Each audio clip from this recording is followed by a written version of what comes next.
Okay, welcome back, everyone. We will now begin session 1, Environment. First, I'd like to welcome our moderator and panelists for session 1. The moderator for this session is Dr. Naoko Ishii, Executive Vice President of the University of Tokyo, Professor at Institute for Future Initiatives, and Director of Center for Global Commons. And here are the panelists. From Tokyo, Ms. Yuriko Koike, Governor of Tokyo.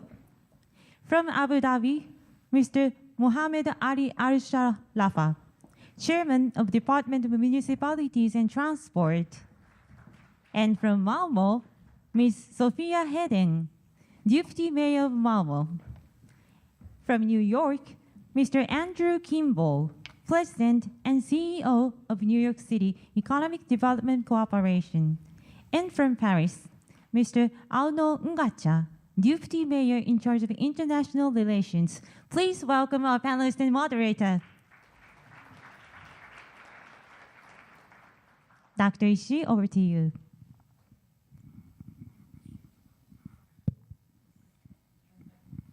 Very good morning to everyone. I'm so excited to be asked to moderate this session. By the way, my name is Naoko Ishii, as introduced. And why it's such an excitement to me? Because this sustainable cities is so deep in my heart and in my belief. I was the CEO of the GEF, Global Environment Facility, from 2012 to 2020. And one of the program, the flagship program, I initiated during my tenure is Sustainable City Program, because I really wanted to work directly with the city leaders, the mayors or governors, because I am so inspired by their determination to take on the battle of the climate change, but also goes beyond that. And to me, the memorable time which gives me this excitement is actually 2015 at Paris, when the Paris Accord of the climate change was agreed. I was one of those lucky ones who happened to be at the Paris City Hall, and together with mayors and governors together, that we leaders, city leaders, come together and fight against the climate change, and we can be ahead of the national government. That energy, that enthusiasm, the determination was so inspiring, and that really pushed me to think about that intergovernmental institution like GF should really work much harder and much closer with city leaders. And that was a program I was still very much proud of. And actually during that time, I also was pretty much inspired by Madam Governor Koike, who really influenced a lot of the leaders, but also people like us. And that was, and I think you invited me to the city, Paris City Hall, even the UK Parliament, to really discuss the role of cities to take on this sustainability battle. So that and since then during your time here, you initiated Time to Act, the very specific, the decarbonization climate change initiative. Now this is GNet. So one after another, you created so much of the initiative, which kind of unite the city leaders and the citizens together. So first, I really would like to thank you and appreciate your leadership. However, since 2015, yes, there are a lot of progress on this climate change. However, there is still our progress in general is yet to be commensurate with a pace and scale which requires for us to really decarbonize our world. And beyond that, and what's worse, we were in the middle of the poly-crisis, the multi-layered crisis, not only climate change and energy, but the food and the health, the cost of living and nature loss. So this multiple that the layered crisis really hit us citizens, and we are also very much concerned about the increasing political divide or division, geopolitical issues that we need to handle. So despite of them, or maybe because of them, we need the city leaders to stand up and together and closely work together and coordinate the citizens around the globe to really work on those global challenges, which requires this the coordination. And according to the global risk report recently announced at the Davos, still environmental issues dominates this the global risk landscape. And this is the session, this and the next one, together to address this and the environmental sustainability issues and what kind of things city can do and should do, or maybe already doing, and your vision. So the next, in this session, we have 5 city leaders together with us, and the plan of this session is, first I would like to ask each one of them to tell us their vision, their roadmap, their actions in general. Then followed by this first session, I will ask the more specific question. And we try to have conversation as much as possible. So let's get us started. First, of course, I would like to invite Madam Governor Koike as a starter. Madam Koike, floor is yours. Thank you, Madam Ishii, and thank you very much for the nice introduction and to this wonderful session. And I'm Yuriko Koike, Governor of Tokyo. And as a host of GNETS, I'm very happy to receive all of you here in Tokyo with a clear sky and blue sky, with moderate temperature and no rain for the time being, and in such a nice days. Well, if you can stay a month more here in Tokyo, you can enjoy more sakura cherry blossoms. But anyway, I'm very happy that all of you are here in Tokyo to discuss how to protect and how to preserve our mother of Earth. And in the past, Tokyo faced issues such as air pollution from factories and cars. Some decades ago, and river pollution as well from domestic wastewater and other causes. By implementing stronger regulations and leveraging technological innovation, Tokyo was able to improve the environment through public-private cooperation. And the pressing issue we now face is climate change. And climate, as you can see now, the climate is a global scale challenge that humanity must unite to address. And this makes the role of cities, as Ishii-san mentioned, and which can take concrete actions even more important. And Tokyo has been engaged, as you see on the screen, in decarbonization efforts. And these include being the first city in the world to launch an urban cap and trade program in 2010, which makes it mandatory for large buildings to reduce their carbon emissions. We are now accelerating our initiatives by raising the goal of carbon half, cutting carbon emissions in Tokyo by half by 2030, and zero emission Tokyo for net zero emissions by 2050. As a new initiative, we have established an ordinance making it mandatory for newly built houses to install solar panels. This system will come into effect from 2025. And there aren't many places in the world that have such a system targeting single-family homes. And I think this idea to use the roof of homes in Tokyo, where 14 million people live, will serve as reference to other cities with large populations and limited land area. So we are also promoting this for cars in order to popularize the use of ZEVs, such as electric vehicles and fuel cell vehicles, or even new Grena works. And we will ban the sales of new gasoline-only cars in Tokyo from 2030.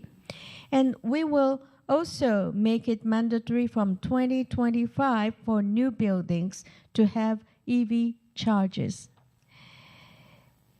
The key to achieving a balance between energy security and decarbonization, these are the very harsh problem these days, especially after the incident, the war in Ukraine, would be the decarbonization will be hydrogen.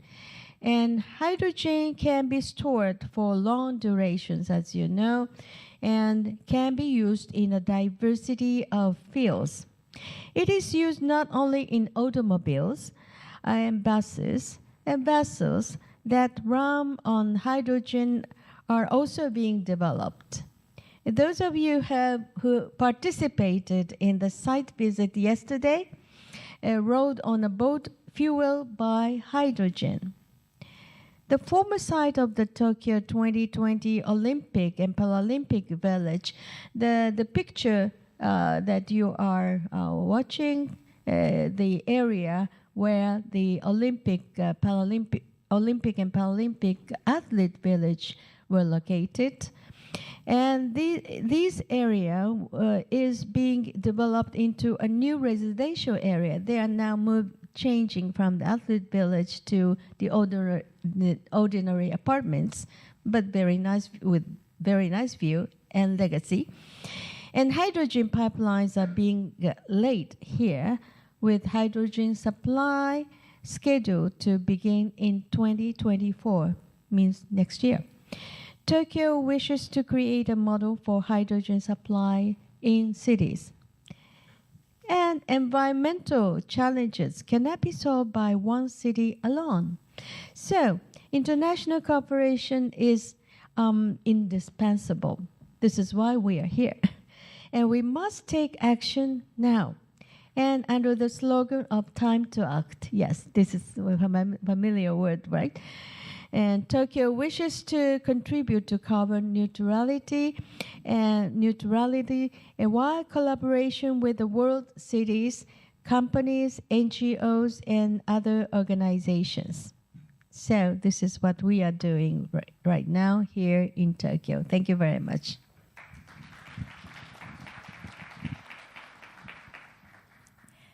Thank you so much, Madam Governor Koike. Now it's your turn. That from Your Excellency Al Sholafa from Abu Dhabi.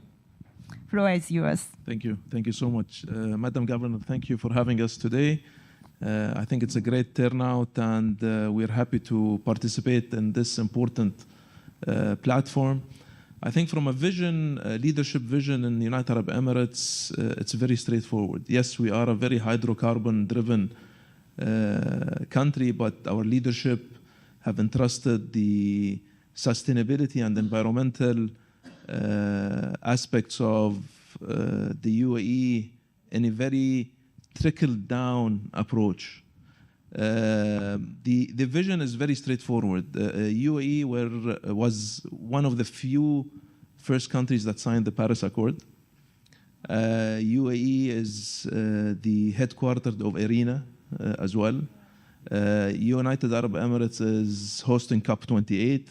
And this tells you a lot about the aspiration of the leadership in the United Arab Emirates in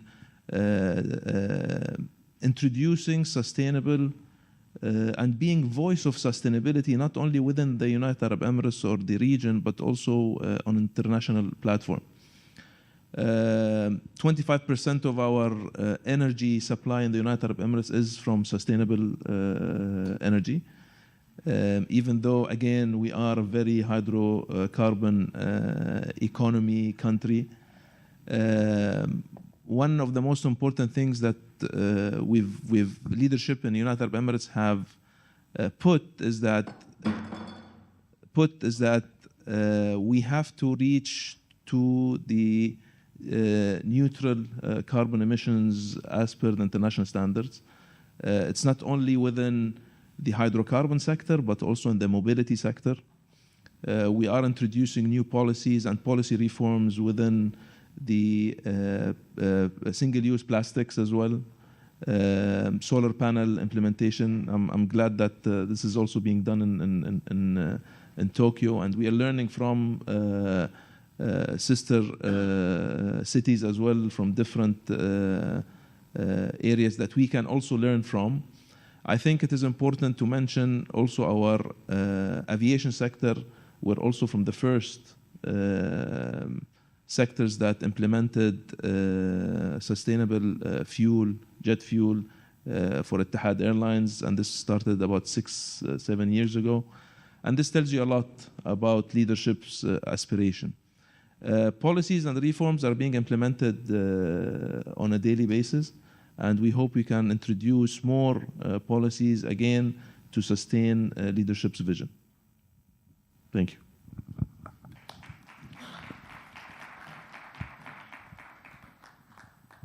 Thank you so much, Your Excellency, Al Shofra. Now let us move on to Madam Deputy Mayor Hayden from Malmö. That the floor is yours. Thank you, and thank you so much for having us here. It's a great opportunity to join all of you and to discuss these important matters. I'd like to bring you back to Malmö in the 60s and 70s. This is the part that we call Western Harbor today, and it really symbolized that Malmö used to be a highly industrialized city. And this picture shows the Kockums shipyard, one of the largest shipyards in the world in the 60s and 70s. But after that, we went into a decline. And in the beginning of the 90s, 25% of all jobs vanished from Malmö in just 5 years. People moved out from Malmö, and the city was in the brink of economic collapse. At that point, we really decided that something radical was needed. And we used sustainable urban development as a driving force to transform Malmö from the old town to the new town, a sustainable modern city. This is the same place today. The Western Harbor became a prime example of sustainable city development by building a climate-friendly district. So this became a blueprint for our work with sustainable urban development. And in Malmö's case, a climate and environmental solutions became a driving force for our entire transformation and regeneration, and contributed to the economic development of the city. And I think that is the challenge, that we need to take that the big challenges and turn them into what you can do for the future instead. Today we have another challenge. We don't have these big areas that are waiting for us to take care of. Instead, we have to do the same thing in the close city. And this is an example from Augustenborg, a place in Malmö, where we take what we learn from the Western Harbor and use it in small areas around the town. So if we are to succeed, we need to have a holistic approach to sustainability, creating a clean, green, and livable city for all. And that is our goals for the future. Thank you. Thank you so much. Now I have a lot of questions for each of you, but I will keep myself to the next round. So now I want to invite Mr. Kimball from New York. Thank you very much. It's a pleasure to be here representing Mayor Eric Adams. I'm Andrew Kimball. I run the city's Economic Development Corporation, which is really in charge of driving the innovation sectors in New York and also taking on very large-scale infrastructure projects, many of them around sustainability. But I want to start by thanking Governor Kiyoki for her leadership in putting this important conversation together and her colleagues in the Tokyo Metropolitan Government. It's not lost on me today that we're sitting in a coastal city that faces so many of the same challenges in the city I live in and love. And that's why it's so important that we really drive innovative solutions to tackle climate change. And at EDC, we've focused on three main areas in doing it. First, it's about growing our economy and unlocking new investments in creative solutions to sustainability. Government of New York City has enormous real estate assets. At EDC, we control 66 million square feet as an example, and it's part of our job to unlock opportunity for startups. We heard a very compelling presentation earlier in the morning, and I've been speaking with the governor's colleagues about the drive to unlock tech startups here, particularly around climate change. That is one of our top priorities. For example, in December of 2021, we announced a partnership with Jones Lang LaSalle, one of the largest real estate companies in the world, to pilot on our assets, to invite young entrepreneurs to come in with their plans for how they would transform our assets and make them more sustainable. And just recently, in partnership with the state of New York, the mayor and the governor announced a plan to really turn New York City into a global hub for innovation. And we aim to do this through a number of pilots. What I just mentioned, inviting startups to bid on public sites, also through a portal to invite businesses, both in New York and internationally, to come in with their ideas for how to decarbonize our economy. And last year, we announced a massive $200 million investment focusing on the offshore wind industry, an industry that's evolved very quickly in Europe. I tip my hat. They're 20 years ahead of us, but we're catching up very, very fast, and it is a tremendous opportunity to drive both job creation, create renewable energy for millions of homes in New York City over the next 2 decades, and create about 13,000 jobs. And in the next few months, we'll be announcing a very special initiative. We're going to be creating a landing pad where we will invite companies from around the world that want to do business in New York to come there. We'll help them set up shop. We'll support them as they figure out ways to do business in New York, a very, very key initiative for us. And later this year, we'll be announcing a landmark green economy workforce study focused on opportunities, skills, and pathways in the green economy to make sure that all New Yorkers can participate in this important new innovation sector. The fight against climate change is personal in New York City. We're on the front lines of this global threat. We have 520 miles of shoreline. That's more than Los Angeles, Miami, and San Francisco combined. But as I said, we see decarbonization not just as the public policy issue of our time, but a generational opportunity to drive economic development, job creation, and inclusion in New York. Thank you very much. Thank you so much, Mr. Kimball. Now let us move on to Paris. I would like to call on Mr. Deputy Mayor Ngacha. Floor is yours. Dear Governor Koike, dear colleagues, ladies and gentlemen, thank you for your invitation. It's an honor to be here on behalf of Anne Hidalgo. I'm the Deputy Mayor in charge of International Affairs. Anne Hidalgo believes that cities have a key role to play for the ecological transition. In Paris, every year, 20% of municipal budget is allocated to meet the objective of the ecological transitions. Since adopting the first climate plan in 2007, the city of Paris has invested more than 10 billion euros in its green transition, on which 1 billion euros in the energy transition. The greenhouse gas emissions of the Paris region have decreased by 24% between 2004 and 2019. We have 8 years to reach a 50 reduction of emissions by 2030. To do so, we need to scale up and to keep up with trends sent out in the low carbon scenario. This means going further in reducing greenhouse gas emission and air pollutants, to accelerate energy saving, and in Europe, the current energy crisis is a strong incentive to do so, adapting the city to the effect of climate change by greening public space. The social businesses and circular economy are also the ways to respond locally to the major challenges of today: urban agriculture, sustainable food, short circuits. Paris designs its action to reinforce the city's resilience. It allows the city to deal more effectively with its waves, which we know will become more frequent, and to prepare for more intense episodes. Thank you.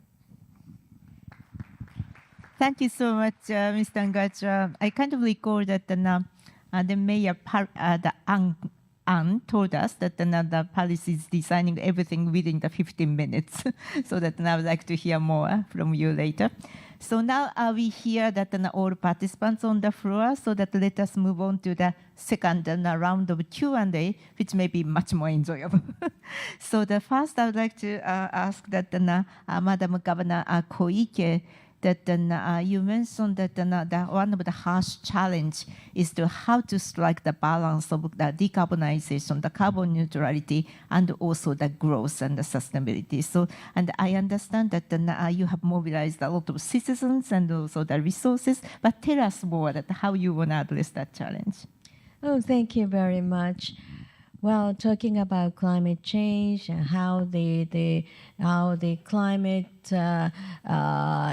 become worsen, and this is because of the human activities and so on, and it takes long hours to explain why so, but people now experiencing and witnessing flooding and drought and heavy rain these years, especially these years, say 5 years, was really the climate change is more than a terror than anything else.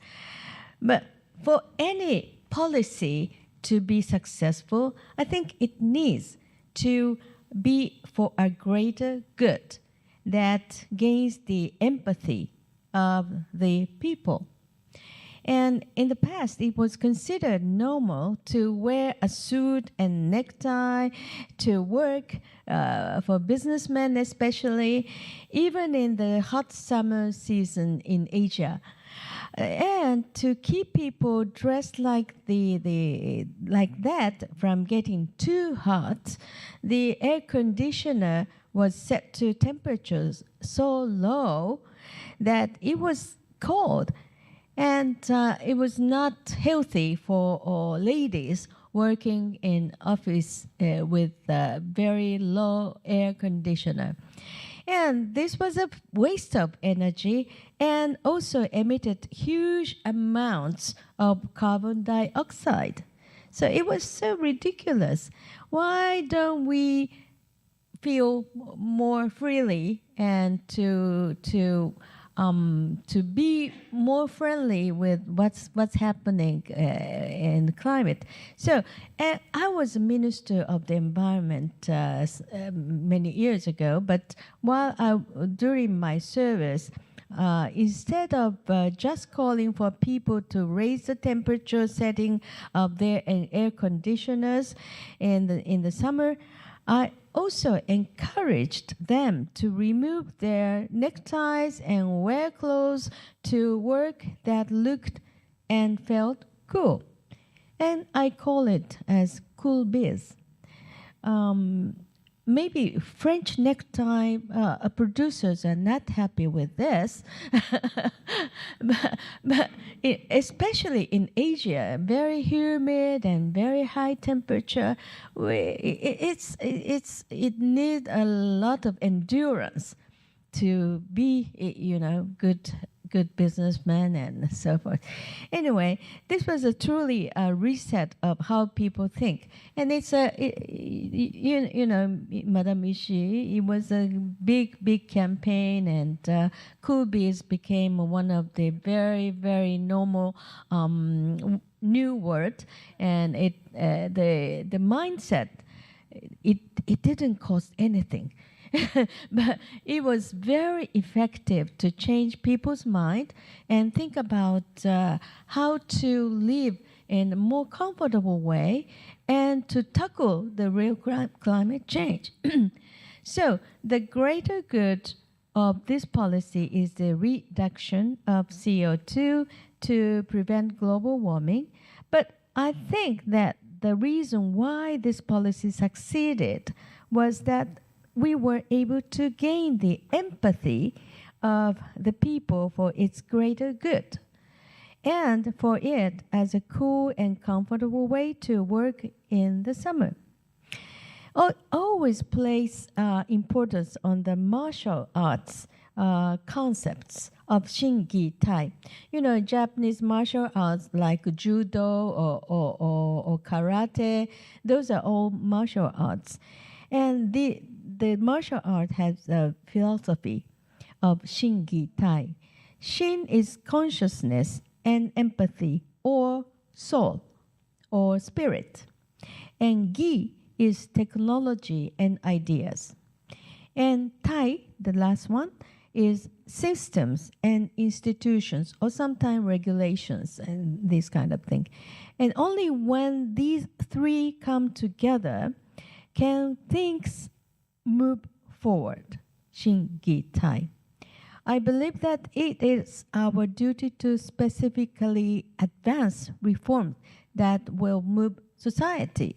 Shingi Tai is really very effective and essential concept when we advise people to follow any policy, and the policy will be with the people's empathy will be more effective and more useful. So this is what I'm practicing. Anything I start a new policy, not only the climate change policy, but also for the COVID-19 attitude and wearing masks and these kind of things. We need empathy, people's empathy. Without citizens' empathy, it doesn't go well. And Tokyo is currently implementing HTT initiatives. Oh, well, my badge here shows HTT. What does it mean? It's an acronym of Japanese word. H for herasu means reduce using energy, and T for generate energy, and the last T for charging energy, tameru. Store energy, because of the energy crisis which hit severely the society of Japan. So HTT, reduce, generate, and charge energy is really important. Otherwise, the price of the electricity sky high now today. So maybe this concept will catch the empathy of your citizens. So this is another campaign which I'm developing right now. Anyway. One example is our efforts to recommend the wearing of turtlenecks. Today is 18 degrees centigrade, so it's too warm to wear the turtleneck. Wearing clothes suitable for the climate is one of the key to tackle climate change. Anyway, we are engaging in environmental measures while making such efforts to encourage each of our citizens to change their behavior and also the set mindset. And these are the keys how to develop the political campaign, not political, social campaign. Thank you very much. Thank you so much, Madam Governor Koike. Actually, I even don't remember when you initiated this cool bit, because no Thai practice become not only a split Japan, but become a global trend. And you should be very proud that even people don't remember that how it started, because it's such a global trend. So. Well, it was when I started the Cool Biz campaign, it was 2005 when the Aichi Expo was held in Nagoya. So it was a good opportunity to launch this kind of campaign because the theme of the expo was how to keep the earth green. So it was a good moment to start. Now it's spreading to the world, and I see the many businessmen without tie, which is really at the important another milestone or the progress. Now, I would like to ask that Your Excellency Al Shofra that you have presented us a lot of vision that how the UAE has been demonstrating this sustainability issue. But I have a particular question for you on the COP28, and there is maybe no doubt that it's a little bit of the, I wouldn't say suspicion, but a strange thinking that how the UAE can make this best that COP28 to really convince the world that how the UAE can really take the lead and to kind of show the model of the transformation. And so you gave us a lot of good example. But what is your secret plan to make best use of COP28 to really overcome that kind of challenge and show the way? And then master is such a beautiful example, but to me it's quite a cutting edge. How that an ordinary country can also implement that kind of vision. So, and not ordinary country only, but also a hydrocarbon. That is country. actually the thing that the people are asking. Yes. Well, I think diplomatic relationship is very important, and UAE have very neutral relationship with a lot of different countries that and trust as well with a lot of different political institutions and countries. Social as well. We've been one of the top countries as well in supporting different social aspects in different countries that needed a lot of social support. From a COP28 point of view, as you know, Masdar have, for the last 12 years, been investing in sustainable projects in 45 different countries with investments over $12 billion. And Masdar means the source in Arabic, the meaning of Masdar. And I think we all go back again into Mother Earth and trying to keep it for the next generations. And unless we actually involve ourselves in all different aspects from a political or even social, and putting together the right groups and NGOs so that they can support the growing demand of zero carbon emissions, sustainability. But I think it's time now for United Arab Emirates through COP28 to encourage countries, and especially the large countries, to start doing actions.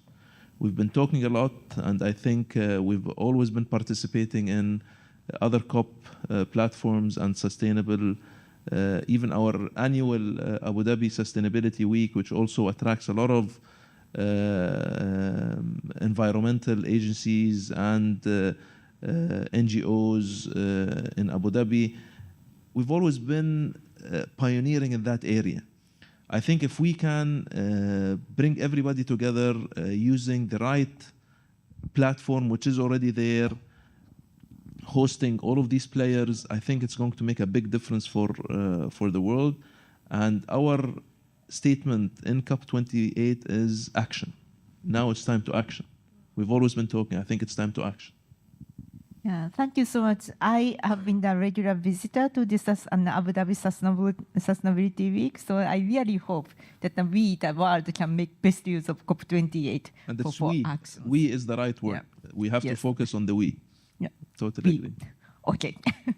Thank you. Thank you. Thank you. Now let us move on to the Marmer that you present this on a wonderful transformation of industrial city due to sustainable city, but you also mentioned that here is another challenge is coming. That I actually see the picture quite a kind of complex one. So that please tell us that what is your comprehensive, the holistic, the plan to address that, because you also mentioned that the more holistic approach is needed. Yes, I think if we're going to reach the goals today, we can't take one thing at a time. We need to do the transformation for the climate at the same time as the inequalities in the city are being that we're going to take care of it, because we do have cities today all over the world that are not equal, that not gives people equal chances. And I think that we need to take this time, the challenge with the climate, all the things that we could do to build a better world for the climate, and at the same time do it to make the world more equal and the cities more equal. I don't think we can manage it if we still have the great inequalities within the cities. So we can't just build new areas that are perfect for the people that are going to live there, but we have to make the city evolve for the people that are already living in the cities, from the working class to everyone else. Yeah, thank you so much. I think that you also mentioned the redesigning the cities and to address that issue. And I think the entire world has been learning at a huge cost that we can't really leave the inequality issue as it is if we are really serious about the sustainability challenge. So, yes, and I think if we do this together with the business sector, I think everyone can see it, but we also can make this also economic if we do it the right thing. The Western Harbor, today it's working 3 times more people there than under the industrial area. So we can make it economical, sustainable also at the same time if we just want to. Yeah, thank you so much. Actually, it's going to be the wonderful leeway to Mr. Kimball, who really presented us this. Sustainability is also the big business opportunity in the world still. That there is a kind of a conventional view that the sustainability goal is actually in conflict with the business. But apparently, New York really addressed that issue in such a beautiful way. But could you tell us a little bit about if there is any obstacle you may have overcome in the past to how to convince the citizens that the sustainability is a big business opportunity, so that what are the secrets to make it happen?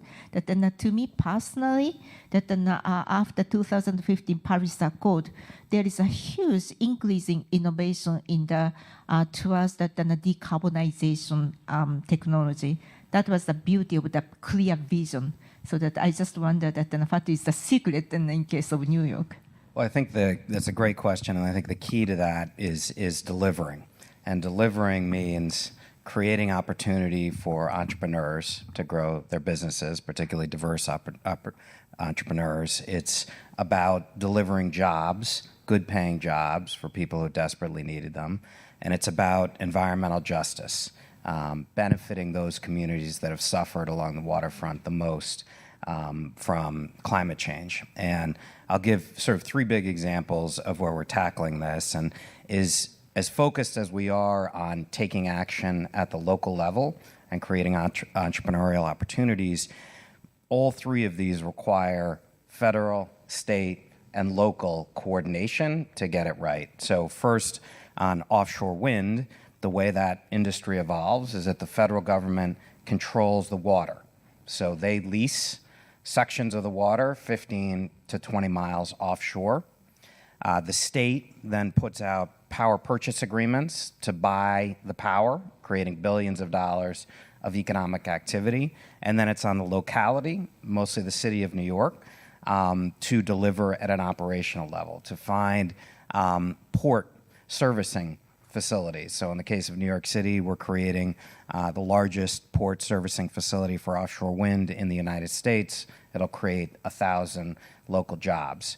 It means creating opportunities for large-scale manufacturing, really for the first time in New York City in 50 years. And while we've recaptured so much of the waterfront for citizens to enjoy through parks and through new residential communities, this is an opportunity to recapture some of the industrial waterfront and those good-paying jobs, but do it in a very sustainable way.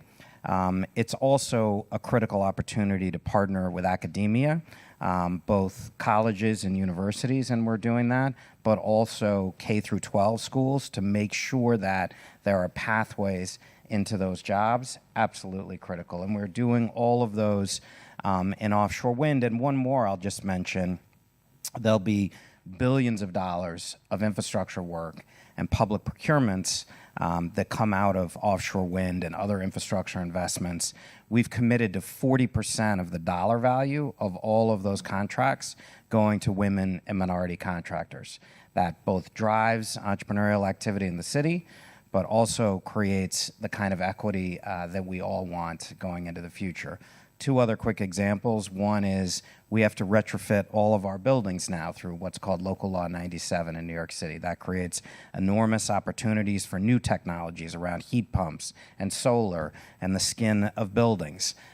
We now have a decarbonization RFP out there to bring the best ideas for decarbonizing our buildings to the table.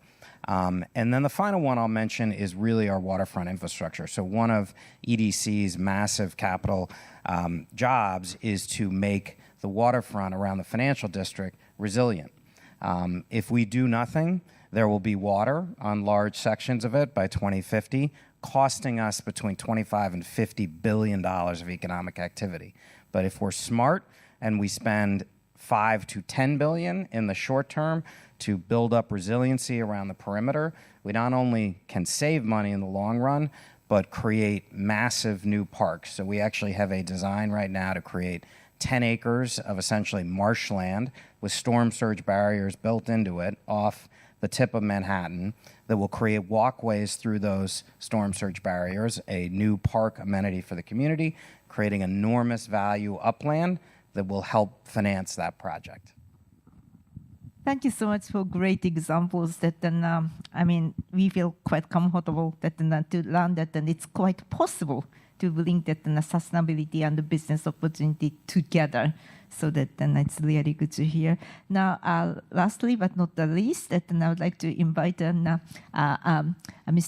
Giuseppe from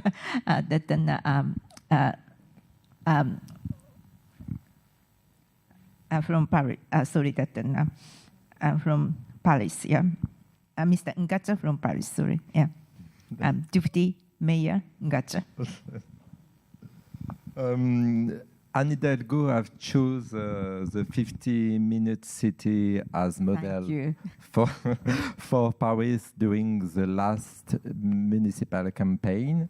And now this concept is the new way to live in Paris. And what is 50-minute cities, of course? It's a new way of considering time in Paris and the city too. It is about getting closer to others and to the services we need. For example, schools are at the heart of the 50-minute city models. Paris is renovating and greening school years and opening them up after school hours, on weekends and during the school breaks. The city is also transforming streets near school into pedestrian-friendly areas, green spaces, and playgrounds. 117 school streets are ready, with more to come. The city of Paris is also created new parks where people meet and children are free to play, of course.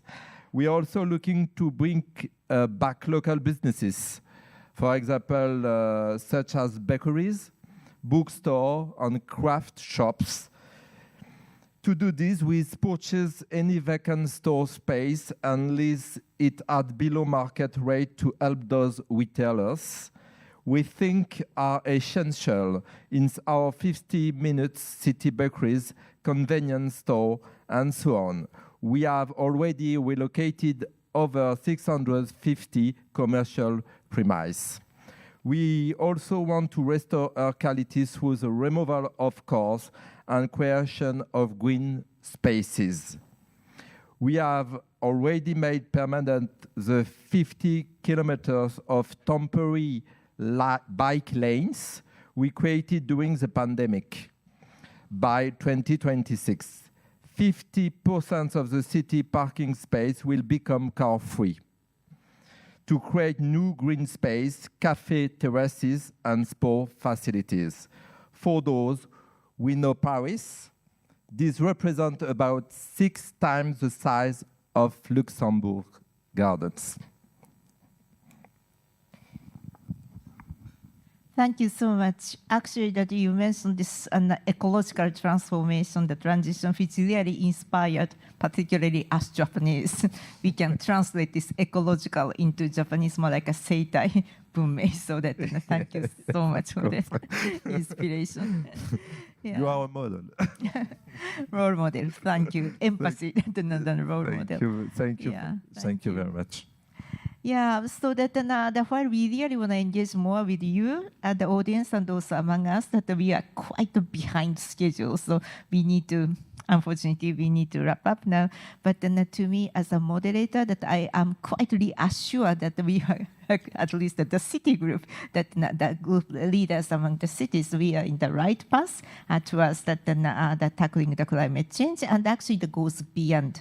What I learned from this conversation today is that the youth city leaders not only just focus on that decarbonization, the climate change, but it really goes much broader beyond, and that ecological transition, that the emphasis issue, and then how to address this equity issue, and to kind of present a new way of life. And to me, it's a quite important thing, because that what we have seen these days more like an environmental challenges, including climate change, nature loss, is basically it's collision between the way of our life, the current economic system, with the capacity of a planetary Earth. So the only way for us to continue to prosper within the planetary boundary is how to transform our way of life. And what you have really presented with a lot of examples that how to do it is really, really assuring. So that I hope that the other cities could also learn together from this. And the one thing that while each the city takes quite a tailored approach to your condition, one thing so common among you is to how to address the issue with citizens, and to mobilize citizens, and to create a kind of a collaboration. And that collaboration, as Madam Koike mentioned, that it will go beyond that each of the cities, and it can go global. And the global challenge we are facing needs a very strong local commitment, and which could also work globally. So I feel much more assured now that we are on the right pathway to address this environmental challenges with you, the city leaders. Thank you so much for this conversation. Thank you. Thank you very much, all the panelists and Dr. Ishii. Thank you very much.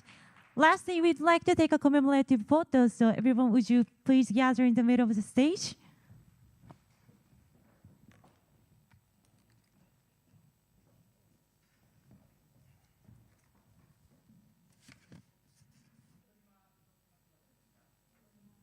Please face to the center camera.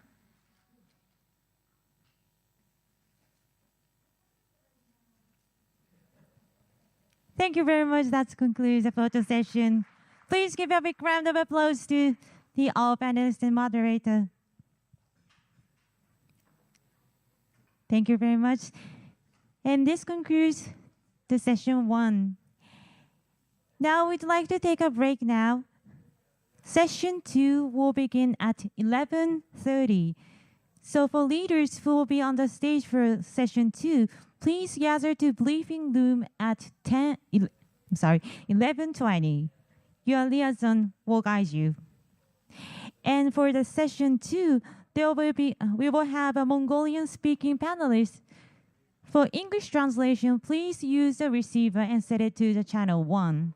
And for those who are speaking Mongolian and would like to hear everything in Mongolian, we have another interpretation receiver, so please take a receiver in the lobby.